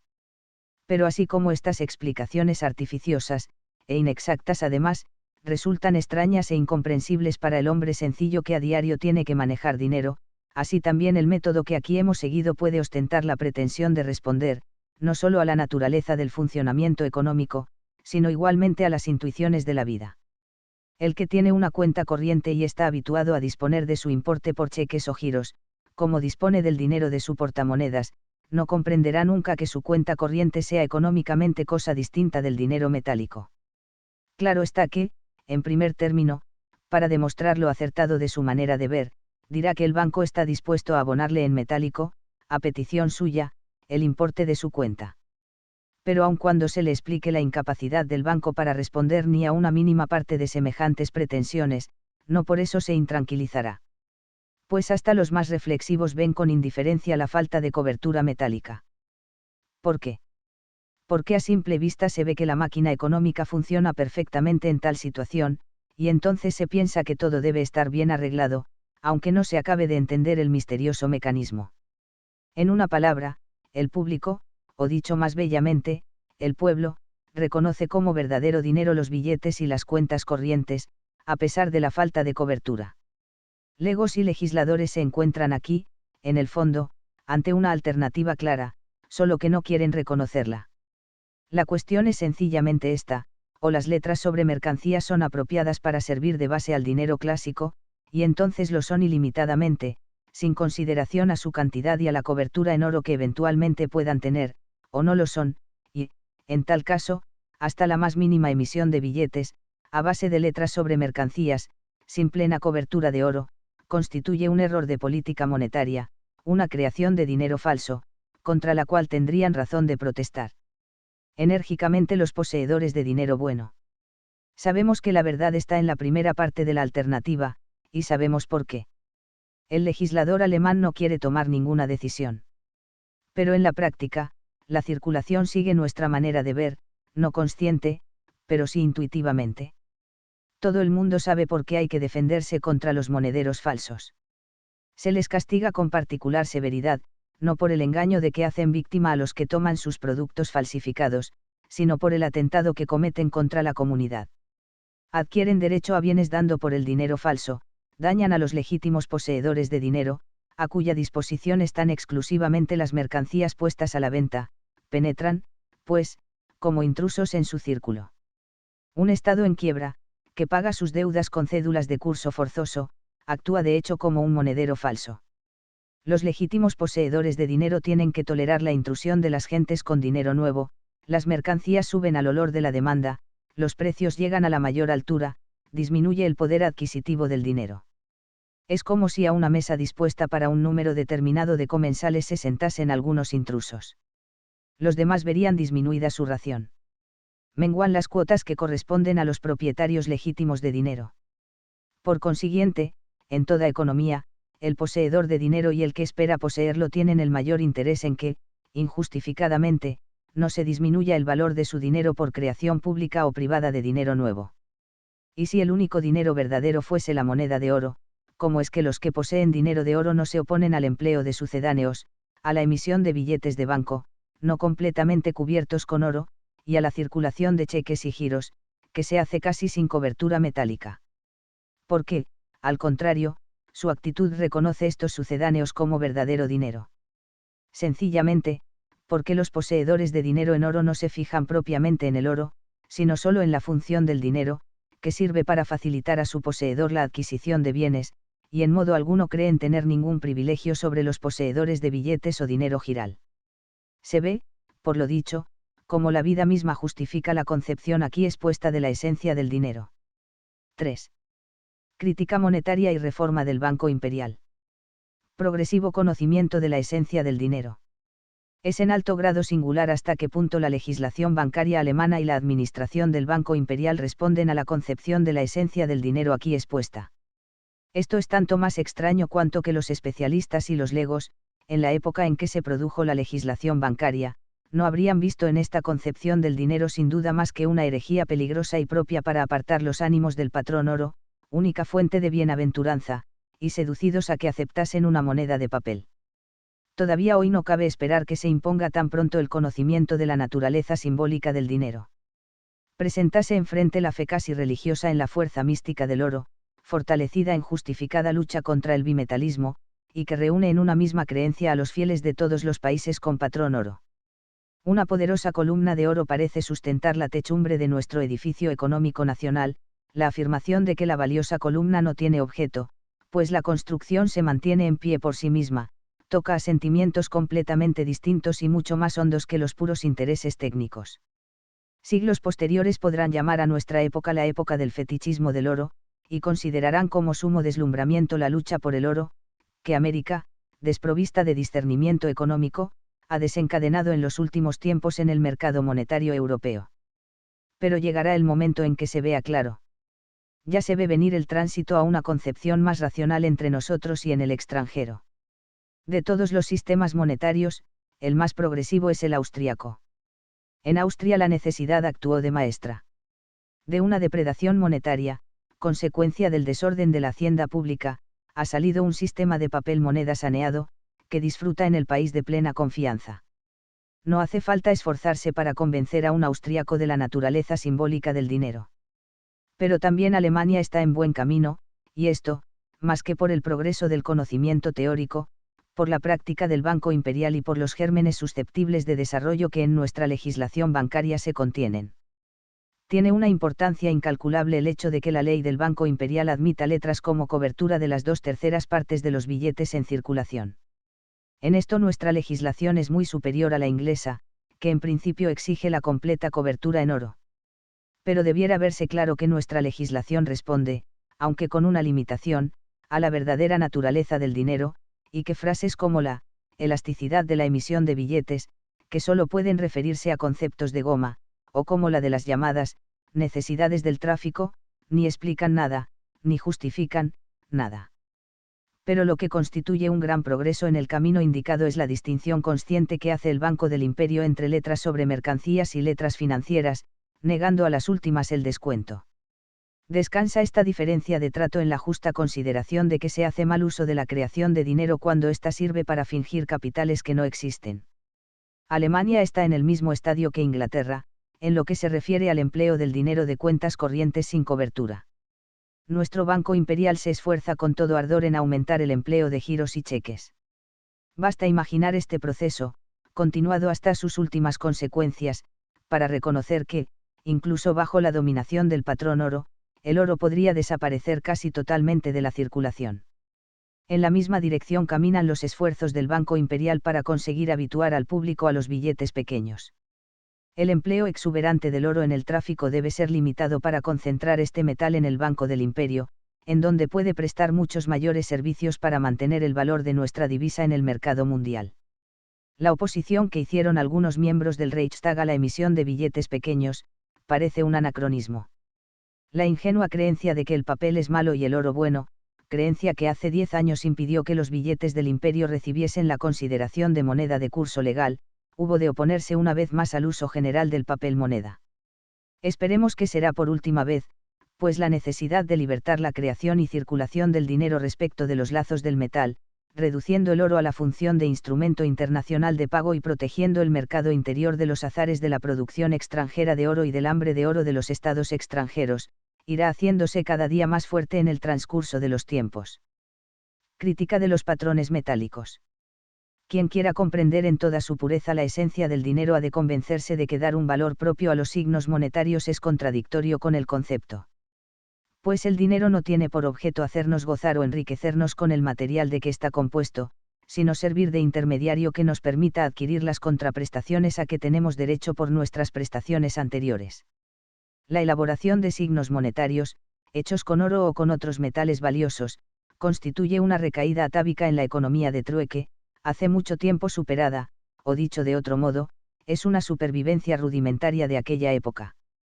Claro es que todo el sistema monetario de patrón oro, con su derecho a la acuñación privada, sufre de este atavismo. Todo el que posee oro puede mandar acuñarlo en monedas del imperio. Es esta una determinación que en nuestra época tiene muy poca importancia práctica, pero contra la cual, en teoría, cabe objetar muchas cosas. En ella se considera todavía al dinero como un medio de trueque, como una mercancía cuya producción e importación queda abandonada a la actividad privada. Al legislador no se le ha ocurrido que la creación de dinero pudiera ser un asunto propio del Estado y estar sometida a principios especiales. Ello se explica porque no correspondía a la manera de ver de aquellos tiempos. Como se ha dicho, el precepto es en la práctica actualmente bastante inofensivo. Cuando Alemania quiere recibir oro del extranjero tiene que hacer esfuerzos particulares, dada la situación del curso de sus cambios, de buena gana no nos lo traen. Más peligroso que este precepto es el otro que impone al Banco del Imperio la obligación de pagar en todo momento sus billetes con oro y de tener una reserva metálica correspondiente, al menos, a una tercera parte del importe de aquellos. Si en la acuñación libre reside el germen de una excesiva afluencia de oro que hoy ciertamente no es de temer, el precepto que obliga a la cobertura metálica puede ser un día fatal, por falta de oro, para nuestra moneda. Piénsese solo en las consecuencias intolerables que resultarían de que una dirección del Banco Imperial excesivamente escrupulosa suspendiese de pronto los descuentos por falta de cobertura de oro. Más importante, desde el punto de vista teórico, es el defecto que aqueja a la moneda de oro por su influencia sobre el precio de las mercancías. La moneda de oro, como toda la moneda metálica en general, no es dinero clásico, dinero de una absoluta constancia de valor. Como signos de legitimación, originariamente adquiridos, disminuyen las monedas de oro la cuota de disfrute, esto es, la fuerza adquisitiva del dinero. Ya lo hemos visto antes, las mercancías existen para los poseedores de dinero, es decir, para aquellos que por prestaciones anteriores pueden legítimamente reclamar contraprestaciones. En este círculo se introducen los fabricantes de monedas de oro, con lo cual aumenta la demanda y a cada unidad monetaria corresponden menos mercancías. Además, la moneda de oro falsifica la expresión en dinero del capital circulante disponible. Todo dinero en oro, que no circula, se convierte en capital de préstamo de los bancos, capital, como si representase ahorro. Ahora bien, esto es un error desde el punto de vista de la economía nacional, como se ve fácilmente si suponemos que en un estado aislado una gran parte de los habitantes estuvieran exclusivamente dedicados a la extracción de metales acuñables, mientras los demás solo produjesen las sustancias necesarias para sí y para los buscadores de oro.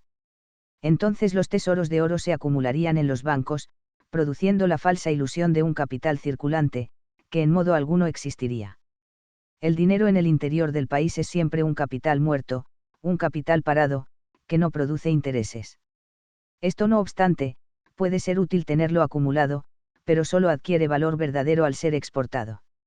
Los inconvenientes teóricos del patrón oro son prácticamente de poca importancia, pues el gasto nacional necesario para pagar el exceso anual de demanda de monedas de oro es pequeño, en comparación con la producción total de bienes del pueblo alemán, de modo que no se podrá comprobar un alza de precios producida por la afluencia de oro. La gran ventaja del patrón oro estriba en que es común a todo el mundo civilizado. Sus defectos se soportan fácilmente, porque los comparten todos los pueblos civilizados.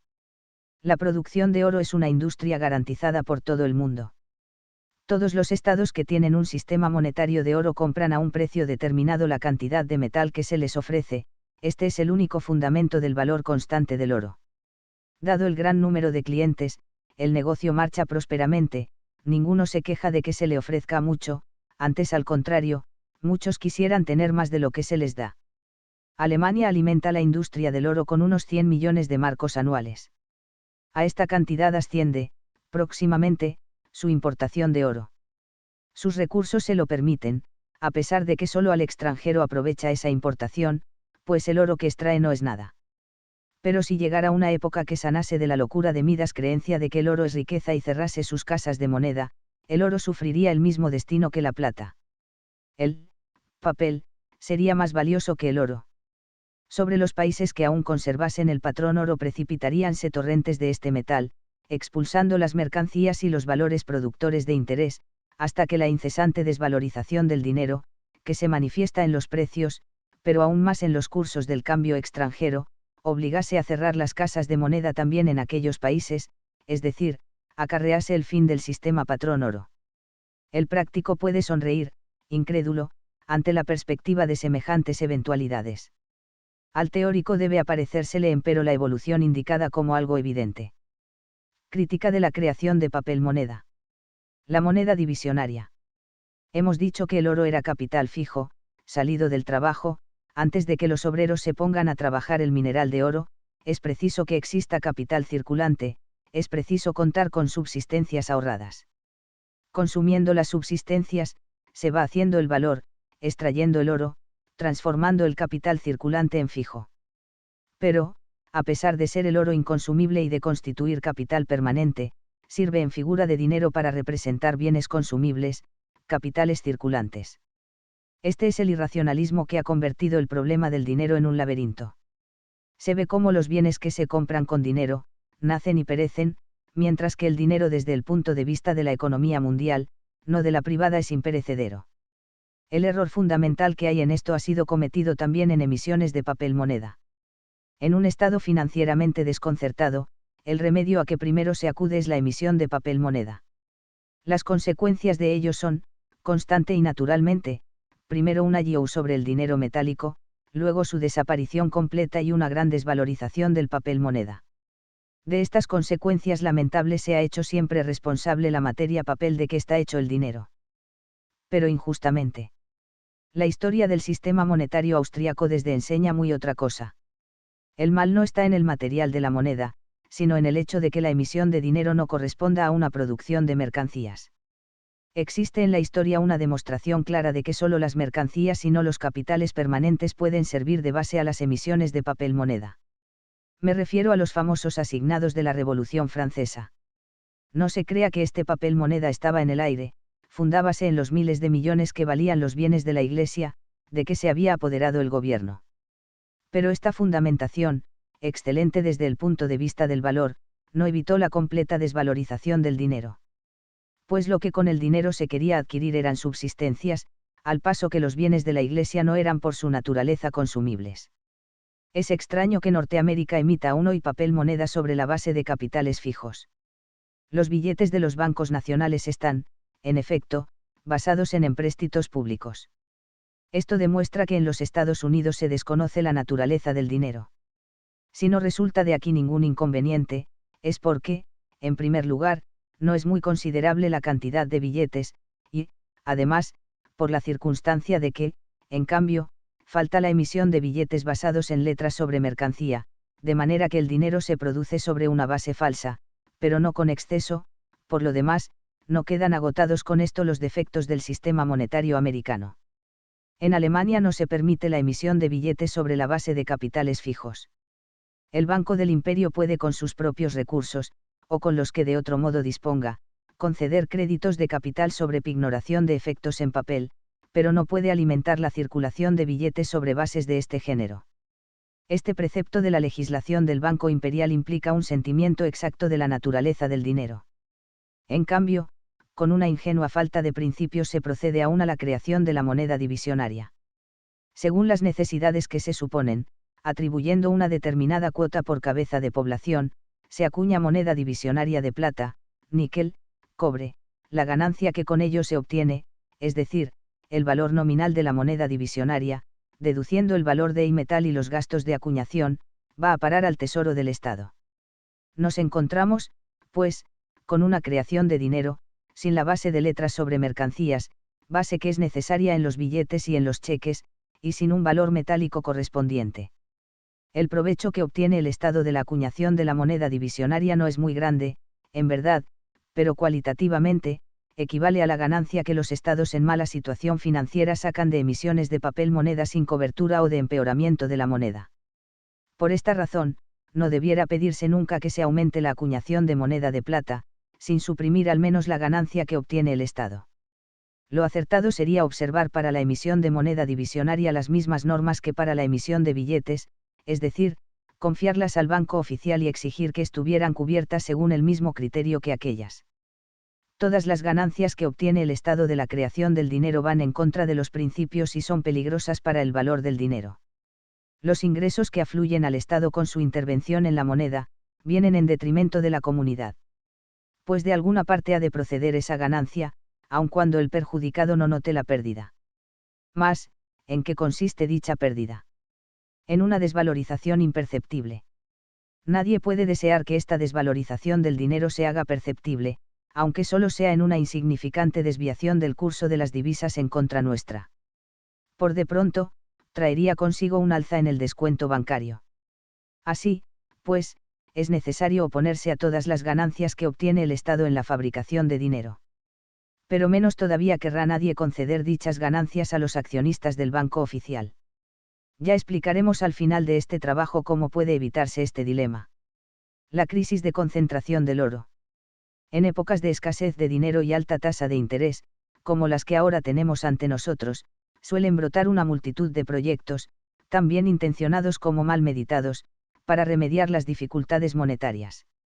Sobre todo, levanta la cabeza el bimetalismo, cuya implantación aumentaría los inconvenientes tolerables del monometalismo, en la formación de los precios, haciéndolos francamente intolerables, y demanda mayor acuñación de moneda de plata. Esta pretensión parece inofensiva, pero no lo es en modo alguno, pues si de esta manera el dinero gana en cantidad, tiene que perder en calidad. El que sea alta la tasa del interés no es, por sí solo, un síntoma de una economía enferma.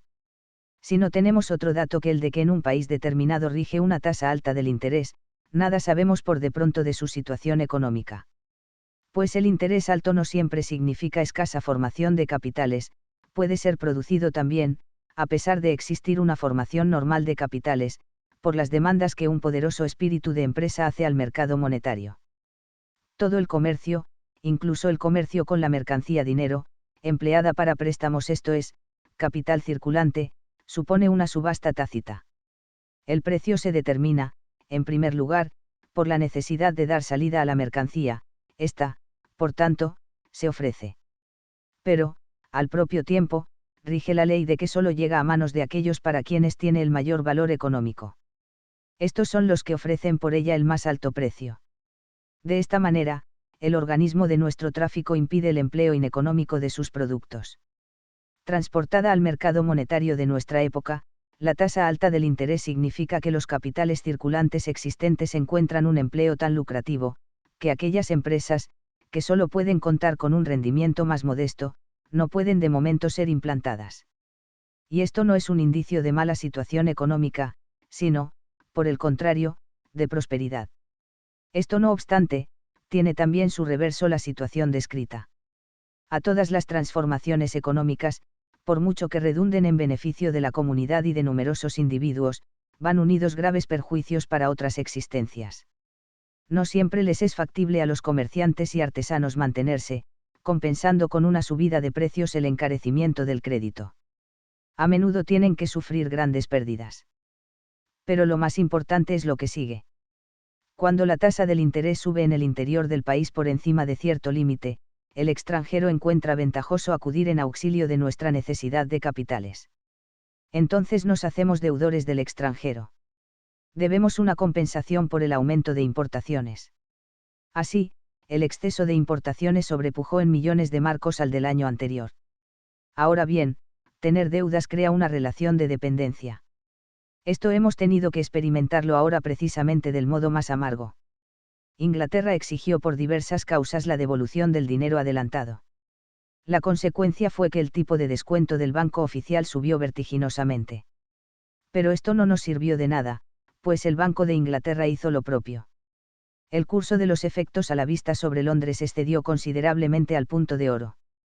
Hubimos de entregar considerables sumas en oro, y, dada la veneración rayana en lo supersticioso que inspiran, las existencias en oro del Banco Imperial, muchos creyeron que se desconcertaba todo nuestro organismo económico. Pero la cosa no era tan grave. ¿Qué consecuencias terribles tuvo, en efecto? Tuvimos que pagar nuestras deudas en un momento en que no nos convenía hacerlo. Si se nos hubiera dado tiempo, hubiéramos compensado gradualmente los créditos del extranjero, aumentando nuestra exportación, y hubiéramos conservado nuestro oro. Pero, como no se nos dio tiempo, hubimos de echar mano al portamonedas. Gracias a la próxima limitación del consumo interior, determinada por la baja de la coyuntura y el aumento de las exportaciones, el pago de nuestras deudas no nos ocasionará ningún trastorno. Pero, sin embargo, el año nos dio una lección.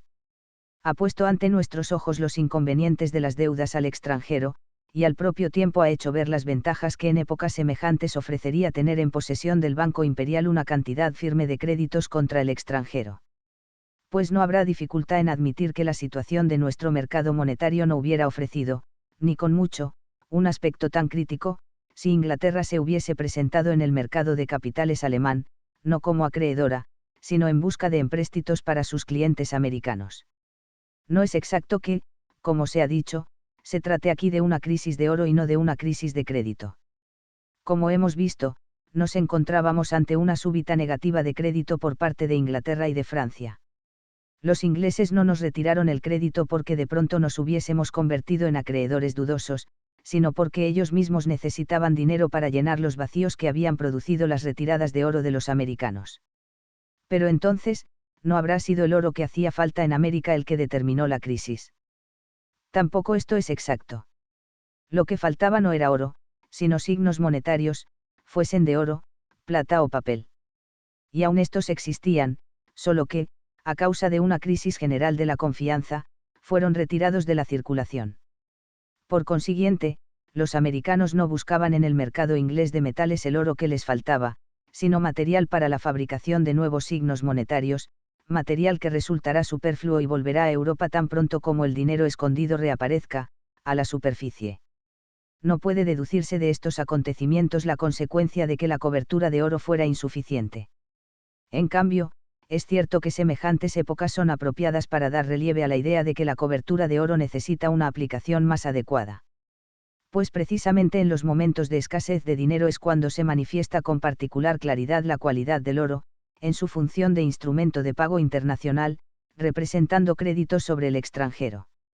La concentración en el Banco Imperial de todas las cantidades de oro disponibles, significaría un aumento de poder para nuestro Instituto Central, que le capacitaría de un modo más eficaz para cuidar del crédito interior y defender al propio tiempo el prestigio de nuestra divisa en el mercado mundial, prestigio al que no deja de afectar la crisis. En un sentido especialmente, puede esperarse que un aumento de los recursos en oro tenga una influencia favorable sobre el crédito. Al decir esto me refiero no tanto a la altura absoluta de la tasa de interés, regulada con vigencia para todo el país por el Banco Imperial, sino más bien a la mayor duración de los tipos del descuento. Desde el punto de vista de la creación de dinero, creación necesaria para el interés colectivo, hemos considerado el derecho del productor y comerciante al crédito sobre sus productos y mercancías, como un derecho del individuo sobre la comunidad económica. Este derecho es mucho más importante que todos los preceptos relativos a la cobertura metálica, fundados en una comprensión imperfecta de este derecho, por tanto, merece ser reconocido de un modo absoluto. Hemos visto, además, que la fuente del crédito sobre mercancías no brota en el campo del capital, sino que, independientemente del capital disponible, descansa en la obligación del Estado de hacer que las cantidades de dinero guarden paralelismo siendo indiferente que sea el dinero metálico o en efectos con la masa de mercancías que se ofrecen en el mercado. No parecerá, pues, bien fundado que el Banco Imperial realice en este negocio una ganancia que solo estaría justificada si se tratase de la entrega de capitales. Sin embargo, la necesidad de tener al menos una cobertura metálica parcial, hace que el negocio para el Banco Imperial sea muy parecido a una entrega de capitales.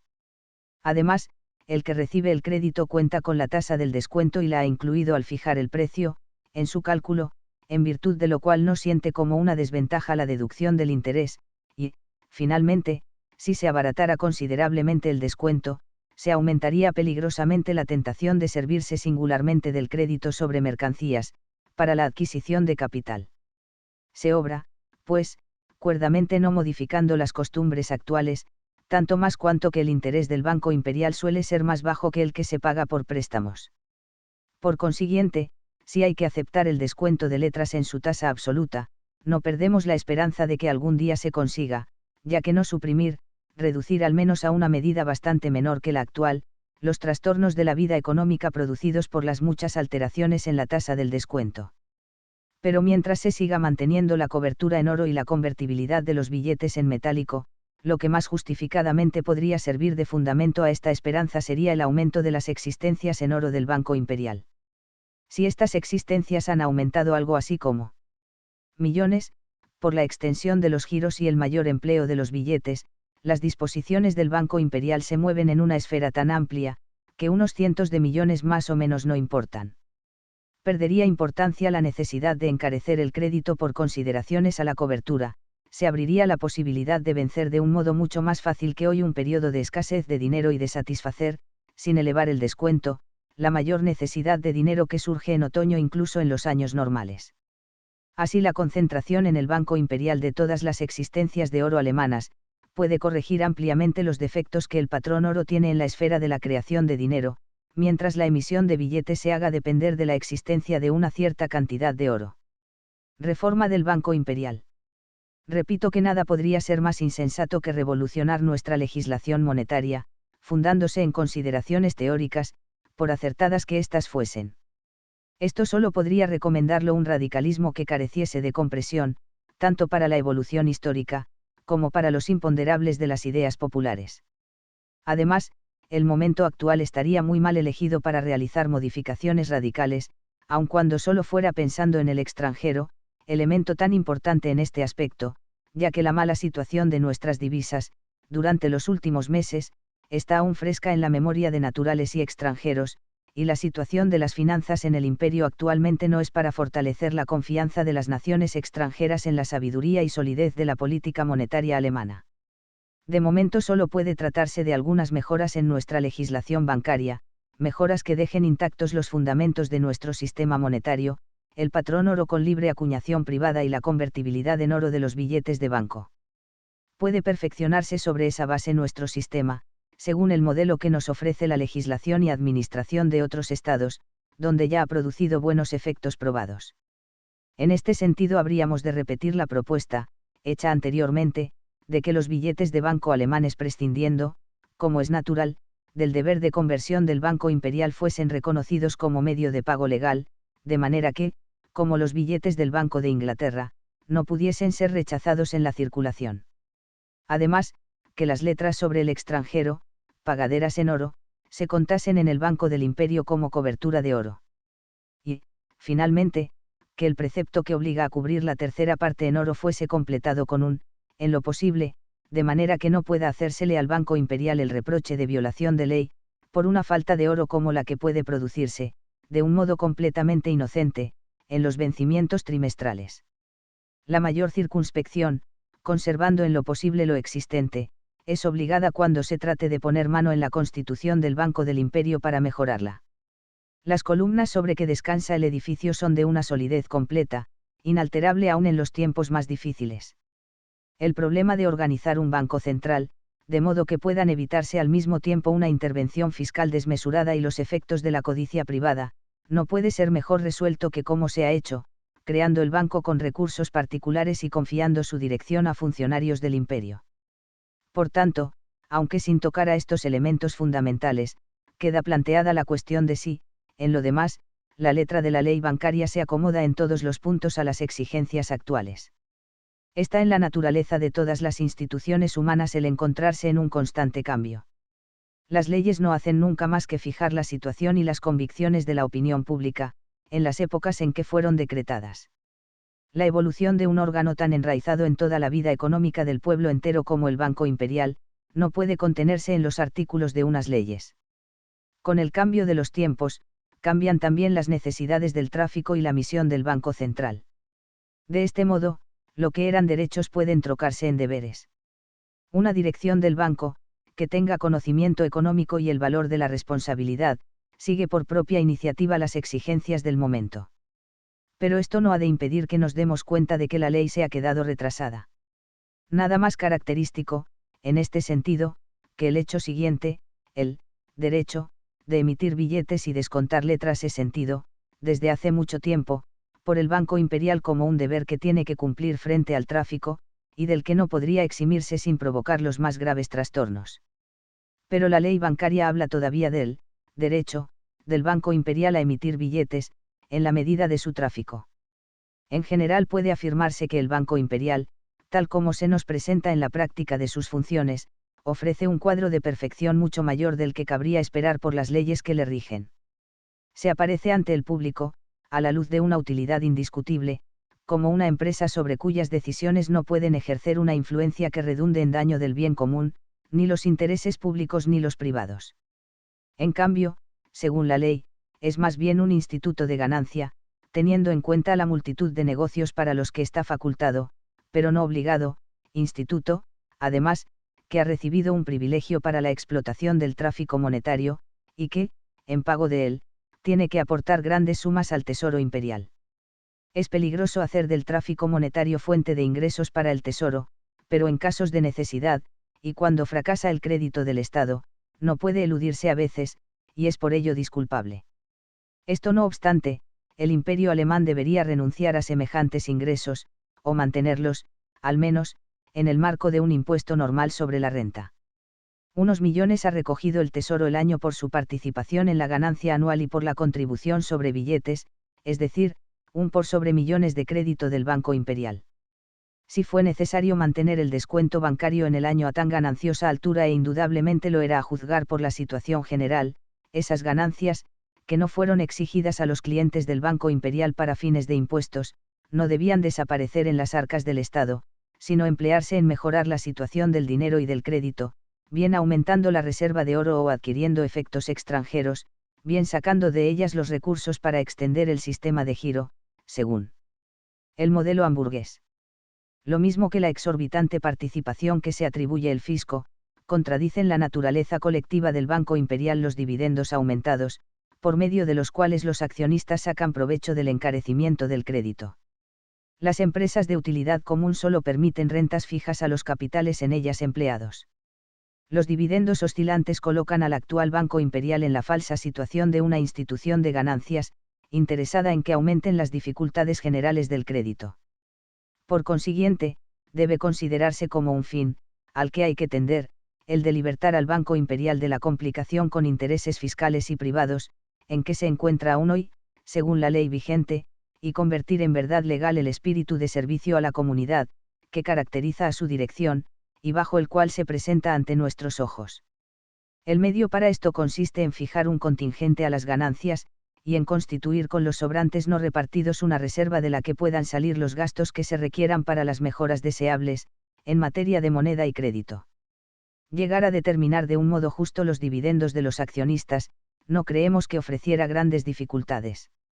Uno por del capital que hubiera de pagárseles en el año de, si el imperio hiciera uso de su derecho y el banco pasase al Estado, sería lo equitativo. El imperio que, aunque solo sea por la mala situación financiera en que se encuentra, no querría renunciar a toda participación en las ganancias, podría satisfacerse con un cálculo, hecho a base de una media, en la cual es de esperar se consiguiese eliminar los años de usura, el impuesto sobre los billetes, que ya en principio es insostenible, como impuesto sobre el deber de creación de dinero del Banco Imperial, habría de desaparecer totalmente en esta ocasión. Resumen. En las páginas antecedentes hemos hecho la crítica de las concepciones tradicionales del dinero, de la creencia de que el dinero es un instrumento de trueque con valor propio, y de que el metal noble con que se fabrica la moneda es la medida de valor para los bienes en circulación. Pasando más allá de la teoría estatal, fundamentada por Knapp, hemos intentado determinar la naturaleza económica del dinero, para deducir de ella los principios por que debiera regularse una creación de dinero cuyo punto de vista directivo fuese la absoluta constancia de valor del dinero. En esta tarea no nos hemos detenido ante la crítica del patrón oro. Pero, prescindiendo de esta crítica, hemos llegado a la conclusión de que el atenerse al patrón oro es una necesidad política, y lo seguirá siendo por mucho tiempo. Los peligros que amenazan al régimen del patrón oro vienen del lado opuesto. Los bimetalistas e inflacionistas, que ven el remedio para todos los males en la elaboración de grandes masas de signos monetarios, independientes de toda producción de bienes, son los adversarios contra los que tendrán que luchar mancomunadamente los amigos del saneamiento monetario. Si nuestro tiempo pide reformas, y sin duda las pide, estas solo son realizables dentro del régimen del patrón oro, como lo hemos puesto de relieve en la última parte de nuestra investigación. Solo que para hallar a las reformas un camino que no descienda por la vía de la inconexión, se requiere algo más que una fe ortodoxa en el patrón oro, la cual se niega en principio a penetrar en la esencia del dinero, esencia independiente de las formas exteriores en que se presenta. Audiolibro cortesía de la comunidad de audiolectores Filosofía y Letras. Búscanos en el canal de YouTube El Mundo de Arturo Garcés.